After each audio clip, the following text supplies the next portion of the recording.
নমস্কার উদয়ন বাবু, আজকে আপনার বিষয়বস্তু কি? হ্যাঁ, নমস্কার। আমি প্রথমে আমার একটু পরিচয়টা দিই। আমি উদয়নকান্তি ঘোষ, একজন মোটিভেটর, লেখক, ক্রীড়া সংগঠক। আমি আজকে যে জিনিসটা নিয়ে আপনাদের কাছে এসেছি, এটা বোধহয় একটা সার্বজনীন সমস্যা সারা বিশ্বে। সেটা হচ্ছে ঘুম। এই ঘুমের সমস্যা কিন্তু সারা বিশ্বে, এবং এর কোনো বয়স নেই। বিশেষ করে একটু যখনই আমরা জীবনযুদ্ধে জড়িয়ে পড়ি আর কি, ছেলেমেয়েরা, সেখান থেকে বয়স্ক লোকদের তো আরও ক্রমশ বাড়তে থাকে। এবং এই সমস্যায় তো আমাকে নিজেকেও পড়তে হয়েছে। তা আমি ভাবলাম যে এই ব্যাপারটা নিয়ে একটু দেখি যে কী ব্যাপার, যদি মানুষকে একটু জানাতে পারি। সেটা হচ্ছে যে একটা বই আছে, সেই বইটার নাম হচ্ছে ওয়াই উই স্লিপ। এটা হচ্ছে ম্যাথু ওয়াকার বলে একজন, তিনি দারুণভাবে ব্যাখ্যা করেছেন এই ঘুমের বিষয়বস্তুগুলো। ঘুম অনেক কঠিন জিনিস, সবটা আমরা বুঝতে পারবো না, কিন্তু যতটুকু আমরা বুঝতে পারি সেটাই আমাদের লাভ। The power of sleep and dreams. এই যে আমরা স্বপ্ন দেখি, করি, সমস্ত কিছুই কিন্তু অকারণে নয়, এর একটা কারণ আছে। এটা একটা বিরাট সার্কেডিয়ান নিয়ে আছে। যাই হোক, sleep is the single most effective thing we can do to reset our brain and body each day. প্রতিদিন ঘুম আপনাকে শরীর এবং মনকে রিসেট করতে সাহায্য করছে। এটা কিন্তু সাইকেল রিচার্জ। সুতরাং এটা কতটা গুরুত্ব সেটা নিশ্চয়ই বলতে হবে না। আর ওয়েকফুলনেস অ্যান্ড স্লিপ আর under the control of circadian rhythm. আমরা কখন জাগবো, কখন করবো, একটা রিদিমের মধ্যে দিয়ে চলে। ওই যেটাকে আমরা সাইকেল বলি। এক একজনের সাইকেলটা, আজকালকার দিনে যারা এই আইটি ফাইটিতে কাজ করছে, তাদের সাইকেলটা অন্যরকম হয়ে গেছে। তারা সারা রাত্রি জেগে কাজ করছে, দিনের বেলা ঘুমোচ্ছে। এরকম আমাদের ছোটোবেলা আমাদের বলতো 8টার মধ্যে ঘুমিয়ে পড়ো, এখন লোকে অনেক রাত্রির অবধি করছে। যাই হোক, এবার sleep is universal for every animal and species. Human হোক, অ্যানিম্যাল হোক, জীবজন্তু হোক, জীবন্ত যে কোনো জিনিস জীবিত পৃথিবীতে আছে, তারই কিন্তু ঘুমটা প্রয়োজন। এমন নয় যে তাদের যে কোনো সে জীবজন্তু হোক, তার কিন্তু নির্দিষ্ট সময় তার একটা ঘুমের সময় আছে, তাছাড়া সে কিন্তু থাকতে পারবে না।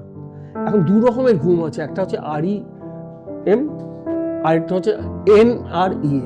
একটা হচ্ছে নন র্যাপিড আই মুভমেন্ট, আরেকটা হচ্ছে rapid eye movement. Rapid eye মুভমেন্টটা আগেকার দিনে, সে বহু বছর আগে হতো। এখন নন র্যাপিড আই মুভমেন্ট আপনাকে অন্তত ডিপ স্লিপ করতে হবে, 75 to 85% ডিপ স্লিপ দরকার। এবং ঘুমের কিন্তু একটা ট্রানজিশন আছে। প্রথমে হচ্ছে একটা ট্রানজিশন পিরিয়ড, দেখবেন প্রথমে আপনার ঘুমটা আসছে না, একটু একটু, তারপরে একটা লাইট, তারপরে ডিপ ঘুম, যে সময়টাকে আমরা গভীর ঘুম বলি। এইভাবে ঘুমটা এগিয়ে চলে। An infant brain without sleep will be a brain ever under constructed. একটা বাচ্চা যদি না ঘুমোয়, তার কিন্তু মস্তিষ্কটা আন্ডার কনস্ট্রাক্টেড হয়ে যাবে, মস্তিষ্কটা তৈরিই হবে না। আমাদের যে হাজার হাজার স্নায়ুতন্ত্র, সেটা কিন্তু সতেজ হবে না সেই ঘুম না পাওয়ার ফলে। তার কিন্তু মুশকিল আছে, অক্সিজেন ঢুকবে না, অনেক কিছু সমস্যা হবে। সে কিন্তু ঠিক মানুষের মতো বাঁচতে পারবে না, সঠিক মানুষের মতো। Deep sleep may B A driving force of brain maturation. যেটা বললাম যে ব্রেনটাকে ম্যাচুরেট করার জন্য ডিপ স্লিপটা খুবই প্রয়োজন। আরেকটা মিথ আছে আমাদের সবারই, যে আমাদের বিশেষ করে বয়স্ক লোকদের, that the older adults simply need less sleep is a myth. এটা একদম বাজে কথা। যেহেতু আমাদের বয়সকালে আমাদের ঘুমটা খুব ডিস্টার্ব হয়, ভালো ঘুম হয় না, সবাই বলে দূর ঘুমোতেই পারি না, শুয়ে থাকি ঘুম, এরকম সবারই আছে। এবং কিছুক্ষণ বাদে বাদে ঘুমটা ভেঙে যায়, বিভিন্ন কারণে ইউরিনেশন যেতে হচ্ছে, বাথরুম যেতে হচ্ছে, অমুক করছে। কিন্তু এটা অনেকের ধারণা হচ্ছে, আরে বয়স হয়েছে তো আমাদের 4 ঘন্টা ঘুমোলেই হবে। এটা কিন্তু একেবারেই বাজে কথা। ঘুমটা সবার জন্যই, ভালো ঘুম 7-8 ঘন্টা ঘুম প্রত্যেকের ক্ষেত্রেই প্রযোজ্য, যাতে সে হেলদি মাইন্ড এবং হেলদি ইয়েতে থাকে। এবং পৃথিবীতে এমন কোনো মেডিসিন আজ অব্দি আবিষ্কার হয়নি যে মেডিসিনে আপনি ন্যাচারাল ঘুমটা পেতে পারেন। এটা হয়তো একটা কোনো কিছু আপনার হরমোনাল করে চেঞ্জ করলে একটা ঘুম পাড়িয়ে দিল, কিন্তু সেটা কখনোই ন্যাচারাল ঘুমের সাথে তুলনীয় হবে না। আর অনেকের একটা ধারণা আছে, বিশেষ করে যারা ড্রিঙ্কিং করেন, যে আমি ড্রিঙ্ক না করলে ঘুম হয় না, এবং সে নাকি প্রতিদিন ড্রিঙ্ক করে ঘুমটা পাওয়ার জন্য। এটা কিন্তু ঠিক কথা না। ওরা যে ঘুমটা ঘুমোয়, একটা ড্রাউজিনেস, সেটা কিন্তু ন্যাচারাল স্লিপ নয়। সেই জন্য তাহলে কি করতে হবে, যে স্লিপ হচ্ছে একটা মেমোরি এড। এর জন্য আমাদের যে লার্নিং কিছু, আমরা নতুন কিছু শিখছি, এটা একটা অদ্ভুত ব্যাপার। আমাদের রাত্রির ভেতরে, এই মাথার ভেতরে একটা থিয়েটার তৈরি হয়। আমার যে সোর্সগুলো আছে, ইনফরমেশন সোর্স, আমি যা জানি সমস্তটা মিলিয়ে একটা ইউনাইটেডলি একটা কাজ করে যখন ঘুমের সময়। আমি যখন নতুন কিছু শিখতে চাইছি তখন এটা বাধা দেয়। আমি আমার আগের ভিডিওতে বলেছি এর দ্বারা, কিন্তু তখন আমি ঢোকাতে চাই এটাকে। ঢুকিয়ে যখনই আমরা ঢোকাবো, আমার কিন্তু মেমোরির একটা ক্ষমতা আছে, কিছু জিনিস কিন্তু আমার চলে যাবে। আর এই যে জিনিসটা আমি ঢোকাচ্ছি নতুন করে, বারবার করে, এই জন্য আমরা একটা কথা বলি ওভার লার্নিং। ওভার লার্নিং কথাটা মানে কি, যাতে বারবার করতে করতে করতে করতে সেই জিনিসটা আপনার মাথায় সিমেন্টেড হয়ে যায়। এই ঘুম কিন্তু এই সিমেন্টের কাজটা করে, এবং পরের দিন সকালে দেখবেন আপনি সেই আইডিয়াটা পেয়ে যাচ্ছেন। এটা একটা দারুণ ব্যাপার। সেই জন্যই ঘুমটা সব বয়সে, সব মানুষের, সব ক্ষেত্রে দরকার। এর জন্য কিন্তু মেডিসিন আপনার কিছু করতে পারবে না। যেটা আমি বলছিলাম, sleep provides a nighttime theater in which your brain tests out and builds connections between the vast stores of information. মানে ইনফরমেশনের একটা বিরাট জায়গা। আর একটা কথা হচ্ছে, অনেকের একটা ধারণা আছে অনেকেরই, যে আচ্ছা ঠিক আছে, কালকে তো রাত্রে আমি ঘুমো, আমি দুপুরবেলা 3 ঘন্টা ঘুমিয়ে নেবো, রাত্রে আমি ওটা মেকআপ হয়ে যাবে। ঘুম কিন্তু একটা ব্যাংক না যে I can deposit something for future. যখনকার ঘুম তখনকার ঘুমটাই দরকার। সেই জন্যই আমরা ঘুমটাকে কিন্তু, আর একটা কথা, যে আনহেলদি স্লিপ, আনহেলদি হার্ট, এটা একদম কমন ব্যাপার। আপনি দেখবেন যারা ঘুম কমে, মানে খুব ভালো ঘুমোয় না, তাদের দেখবেন একটা বুক ধরপড় করে, কিরকম একটা করে, মানে তারা রেস্টলেসনেস একটা, এটা একটা, যারা ভালো ঘুমোয় তাদের কখনো এই প্রবলেমটা হয় না। যার জন্য ডাক্তারবাবুরা সবসময় বলে ঘুম ঠিক হয় তো। এটা একটা বিরাট ব্যাপার। এটা মনোবিজ্ঞানের একটা কঠিন প্রশ্ন এই ঘুম। এ নিয়ে অনেক কঠিন কঠিন বই আছে, আমি সেসব ব্যাপারে যেতে চাইছি না।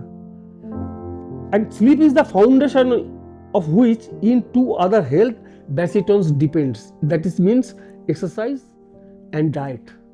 এই তিনটের মধ্যে কিন্তু একটা সাযুজ্য আছে, যে আপনি ভালো খাচ্ছেন, আপনি নিয়মিত ব্যায়াম করছেন, এবং আপনি নিয়মিত ঘুমোচ্ছেন।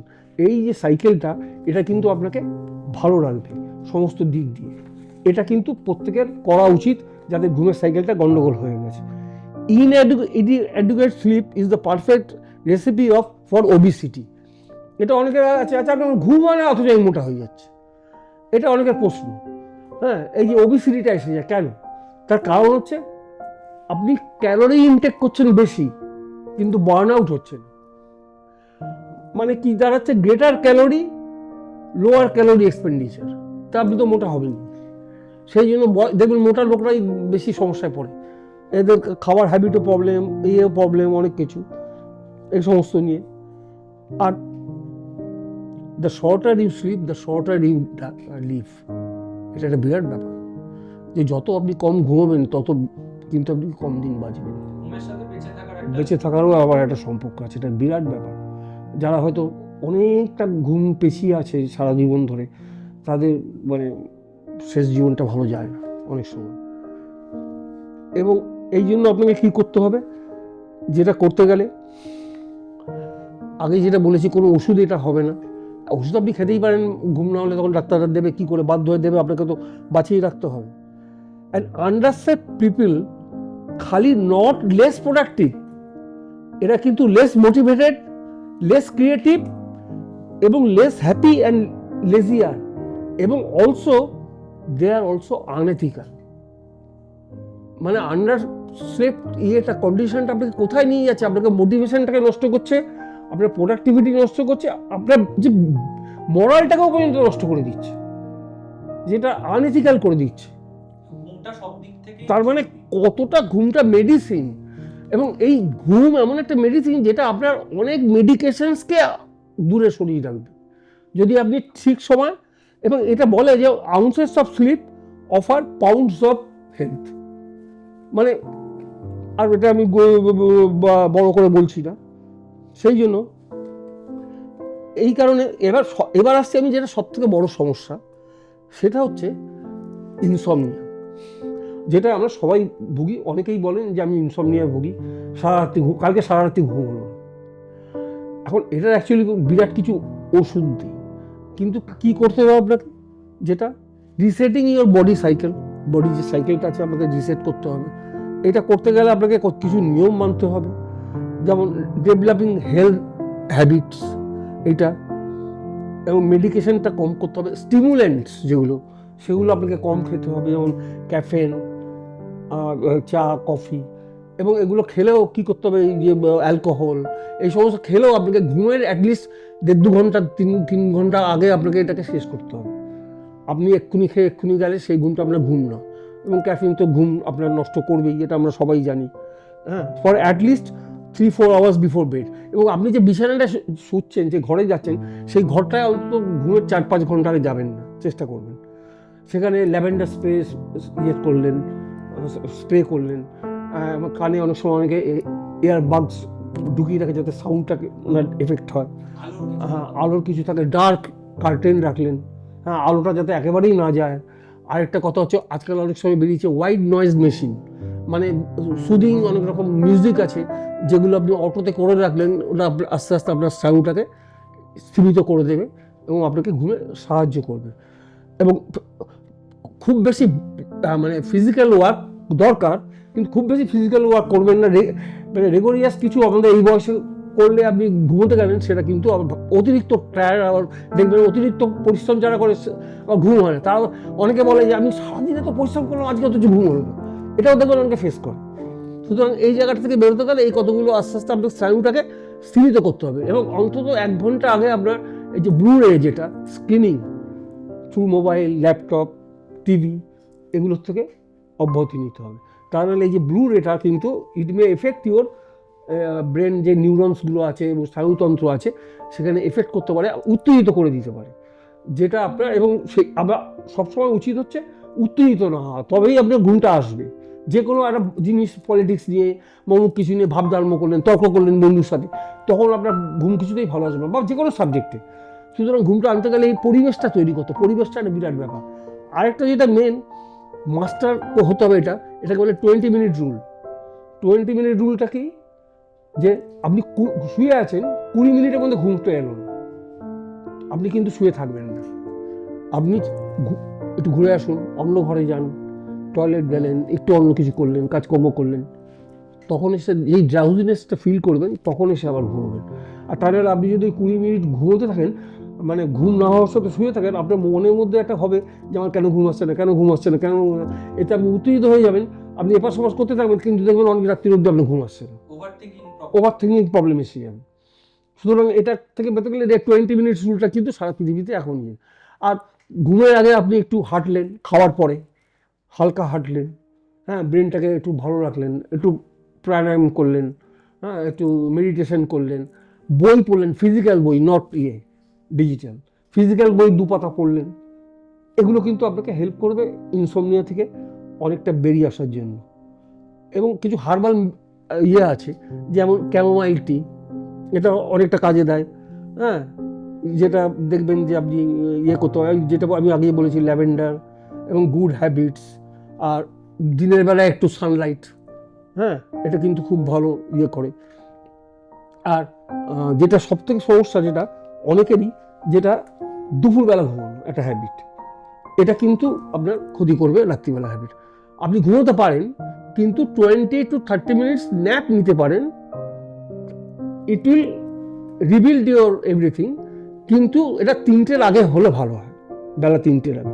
আপনি সন্ধ্যেবেলা 6টার সময় 30 মিনিট ঘুমিয়ে নিলেন, এটা ভালো না। অনেকে আবার দুপুরবেলায় 3-4 ঘন্টা ঘুমোচ্ছে, তার রাত্রের ঘুমটা আসবে কোত্থেকে, সে তো কোনো ফিজিক্যাল কাজই করছে না, এটা হচ্ছে ব্যাপার। এই প্রসঙ্গে আমি একটা শেষ করছি ছোট্ট একটা মজার গল্প দিয়ে। একজন বিখ্যাত কবি ছিলেন, তার নাম ইংল্যান্ডে, তার নাম ছিল কলোরিজ। তা কলোরিজ কবি মানুষ, রাত্রিবেলা চিন্তা করতে উনি একটা দারুণ কবিতা মনের মধ্যে করে ফেললেন। এটা দেখবেন আমাদের কিন্তু হয়ে যায় অনেক সময়, যে পরবর্তী কাজটা আমার মনের মধ্যে সিমেন্টিং হয়ে যায়। উনি তখন কবিতাটা মনে মনে করে নিলেন, উনি ঘুম থেকে, মানে সকালবেলা হলেই ঘুম থেকে উঠে পড়লেন, কাগজ পেন দিয়ে উনি কবিতাটা লিখতে আরম্ভ করলেন। উনি শব্দের মধ্যে যেটা দেখেছেন লিখতে প্রায় শেষ হয়ে আসবে, সেই সময় ডোরবেলটা অন হলো, ওনার এক প্রিয় বন্ধু এলো, উনি লেখাটাকে বন্ধ করতে বাধ্য হলেন।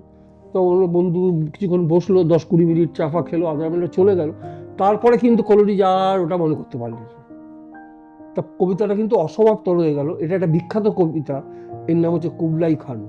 হ্যাঁ, এই কুবলাই খান কবিতাটা কিন্তু বিখ্যাত। তা এই জন্যই আমি বলছি যে মানুষের জীবনে ঘুমের প্রয়োজনীয়তার কতটা। আপনারা সবাই ভালোভাবে ঘুমন এবং সুস্থ এবং স্বাভাবিক জীবনযাপন করবেন, এটাই আশা করি। নমস্কার। ধন্যবাদ।